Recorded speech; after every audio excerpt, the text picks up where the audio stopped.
man knows, okay, these are some of the signs he showed them. He used a snake and all that. And put your stick down, the stick became a snake. And because it happens that way, because Moses questioned God. He questioned God.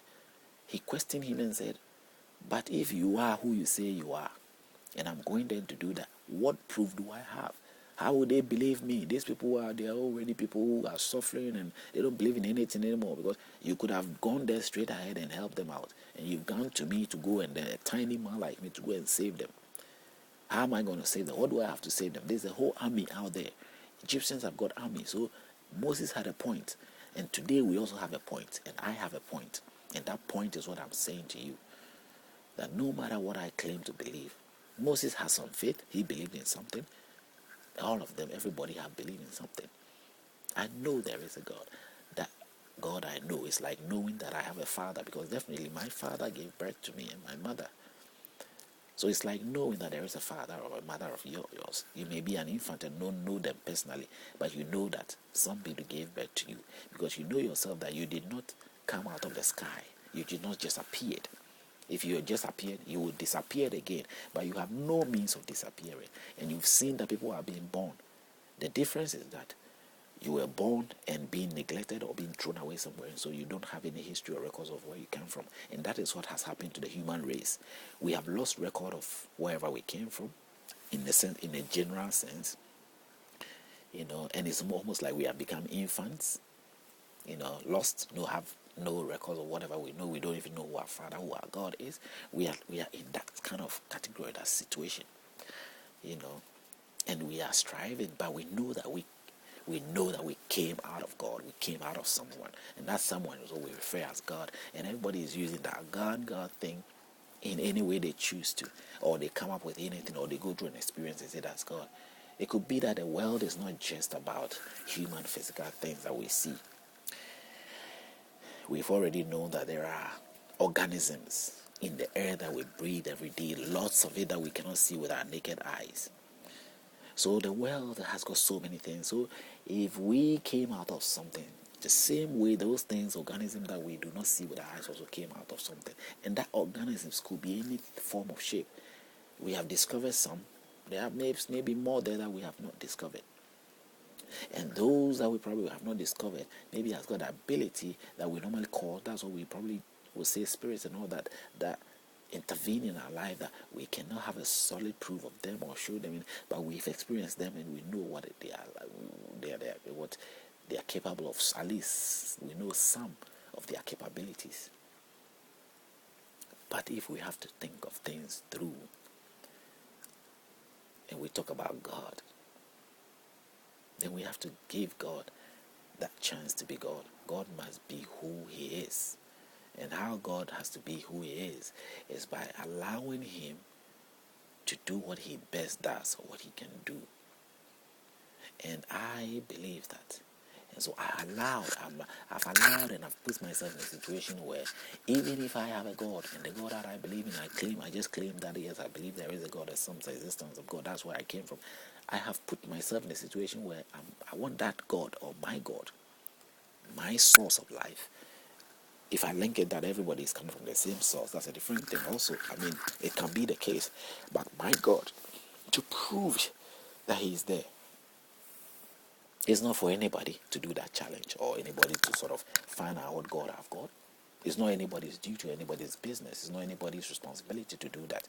And I'll be upset if somebody's intervening, or somebody is passing behind and frustrating me on the basis of trying to know what. Because I have not in a single moment of, especially this past 80 years or 11 years or 10 years of my life, I've not pursued anybody to sort of claim, like others are doing, say that I want you to come to my gathering and I'm going to heal you, or I want you to come and I'm going to teach you something about my God.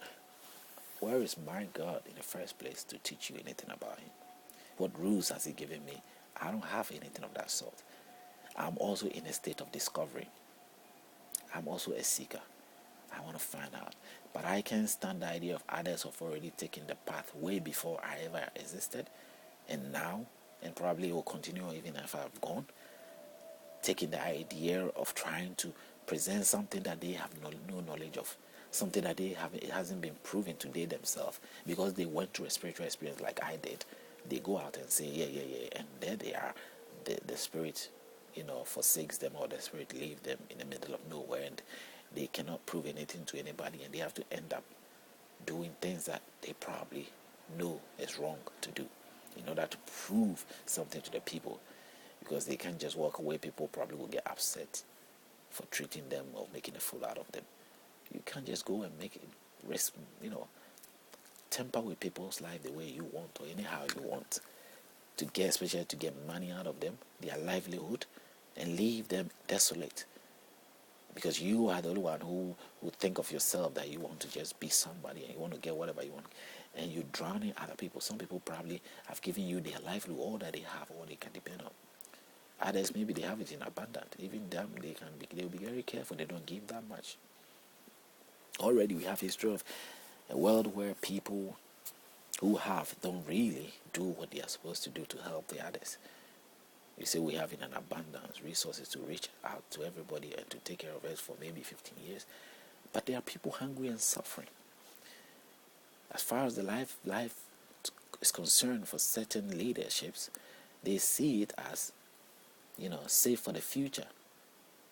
And perish the present lives. No matter what it is, the future is more important. I don't know what future they talk about, but I think of it as a future for themselves, because they are in a position where they fill their mouth, they are establishing themselves, they are getting themselves well, organized in certain situations, securing their future. When they get into position, they are trying to secure their future, as much as well as they can, as quickly as they can, and take advantage of situation. They secure their future, and their future means their children and all that. So whatever you save now, they have been guaranteed through your effort of putting them there as the leader, and they are assured of living, surviving, and their children are surviving. So whatever savings you put out there, it ends up in their surviving coffers.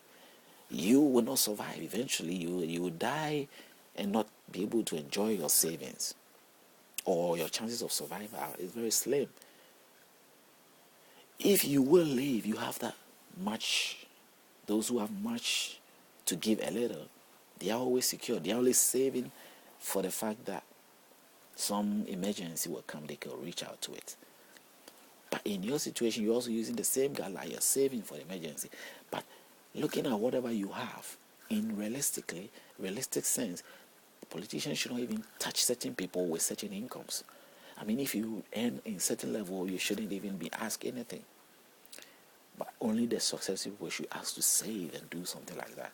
But anyway, sometimes generally they ask, everybody has to contribute to that, to help what we call tax, to help the whole nation in every way. But as I said, in certain instances, it is clearly known that if you or me have contributed so much, or I tried to contribute a little, or maybe did not contribute, whichever contribution is coming in at this time, if there's moments where it's reasons why it's been put there is not put to use, and it's being kept for whatever reason, to say that, okay, later we will use it, because we have to keep as much as we can and hoard it for the future, because we don't know what will happen. The future is more important than now. Now is important than the future. I mean, if it is what is there now, the survivor of we now guarantee the future. If those here now don't survive, what future is there? It's a blind space. You won't get anywhere. If Noah did not survive, his children will not survive. His descendants will not survive. We will not survive. We would all die. We would not have even been born.